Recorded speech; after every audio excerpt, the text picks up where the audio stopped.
Bonjour, bonsoir les amis, j'espère que vous allez bien, que vous êtes en forme, que vous avez la méga pêche. Dans cette vidéo, je vais parler de Gary Vaynerchuk. Gary Vaynerchuk, j'en ai déjà parlé dans une ou deux vidéos. C'est un Américain d'origine russe. Le gars, donc il parle beaucoup de son background. Il dit voilà, on était immigrés, on est arrivé de Russie, enfin c'était l'Union soviétique à l'époque. On est arrivé, on n'avait rien. Et puis on a bossé, j'ai bossé comme un con, j'ai bossé comme un dur. Et puis aujourd'hui, voilà, je suis multimillionnaire grâce à mon boulot. Ok. Et j'aime beaucoup ce mec parce qu'effectivement, il dégage une énergie positive. Il a hyper confiance en lui, c'est-à-dire qu'à chaque fois, il dit voilà, moi, je suis le meilleur. Je suis le gars qui bosse le plus dur. Je suis à fond dans mon truc, etc.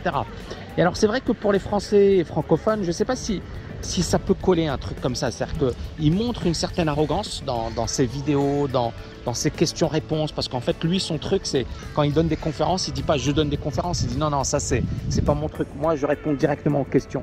Et effectivement, il joue beaucoup sur ça, Gary Vaynerchuk. Et il en a fait sa marque de fabrique. Ce qui fait qu'il donne énormément de conférences partout dans le monde. Il participe énormément à des événements. Il est très, très prisé. Il participe également à des émissions de télé, etc. Et le gars, il gagne beaucoup d'argent en faisant ça. Il a également une agence de médias. Et cette agence, elle génère alors je ne vais pas dire des centaines de millions, mais elle génère en tout cas énormément d'argent chaque année. Elle génère énormément d'argent chaque année. Et donc, moi, ce que j'aime avec ce gars-là, c'est qu'il écrit beaucoup.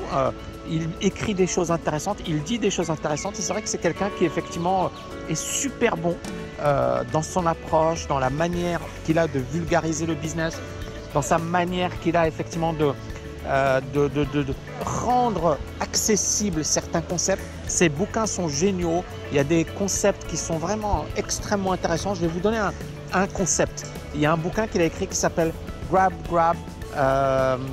Hook. Et il dit en fait, l'idée elle est que dans cette économie, en fait, vous devez donner pour recevoir.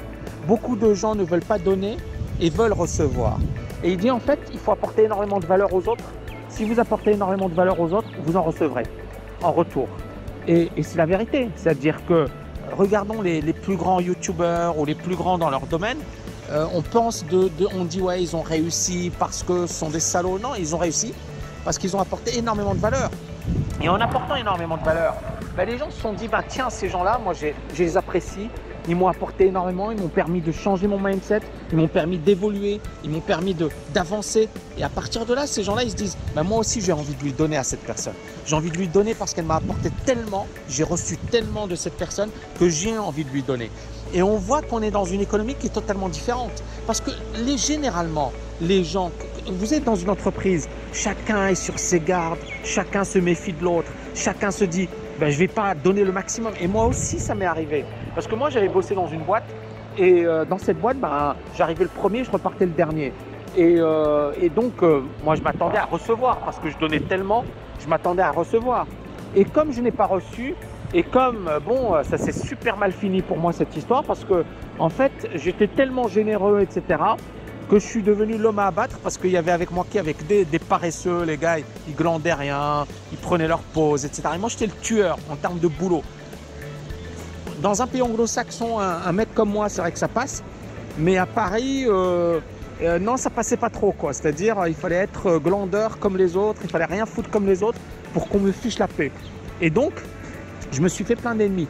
Et donc, ce qui se passe, c'est que j'ai donné. Et puis, à un certain moment, j'ai eu des gens qui me mettaient des bâtons dans les roues, des gens qui essayaient de me chercher des histoires, etc.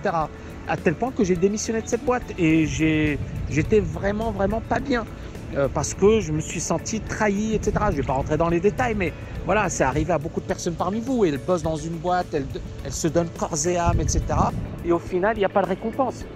Et donc, quand j'ai bossé dans les autres boîtes, j'ai toujours eu ce côté généreux, je donnais un max, mais j'étais beaucoup plus sur mes gardes. C'est-à-dire, j'étais beaucoup plus exigeant sur le plan des conditions, sur le plan du contrat. C'est-à-dire que cette expérience, elle m'a appris des choses.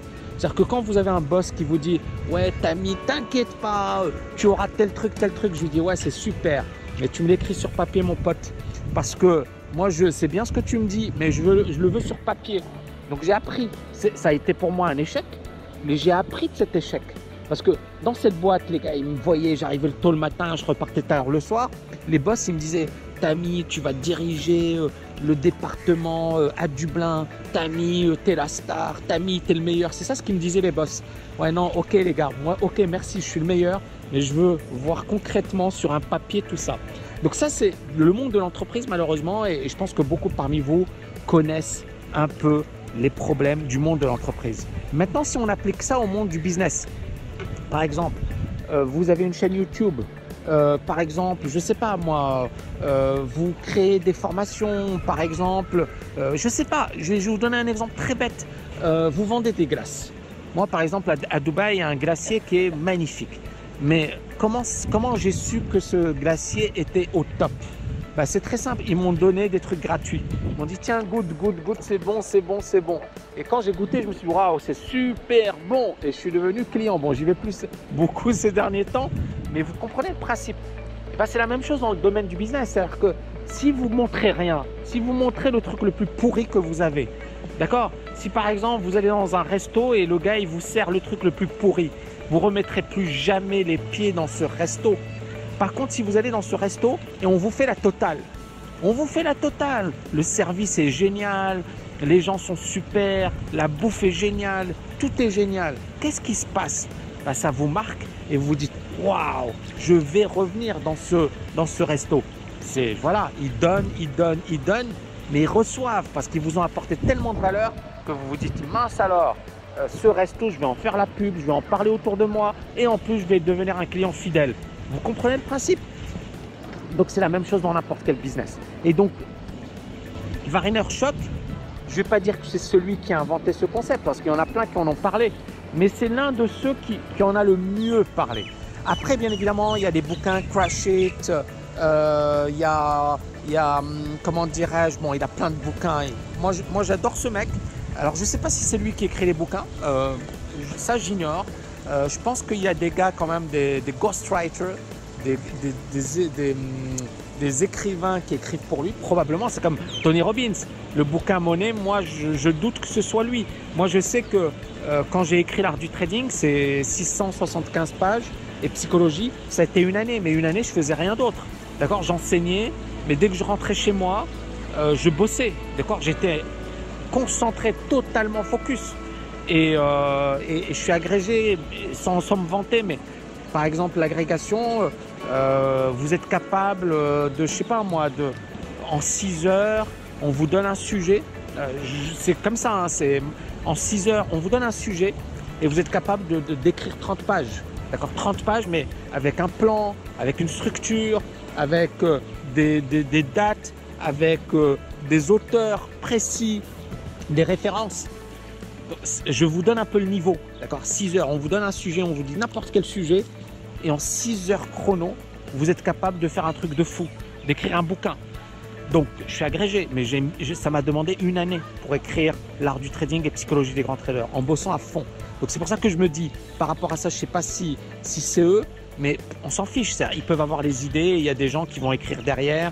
Comme moi, voilà, probablement, si j'ai beaucoup moins de temps, c'est quelque chose que je compterais faire également. Donc voilà, moi les amis, ce que j'ai envie de vous dire, c'est lisez. Gary Vaynerchuk, c'est quelqu'un que j'aime beaucoup.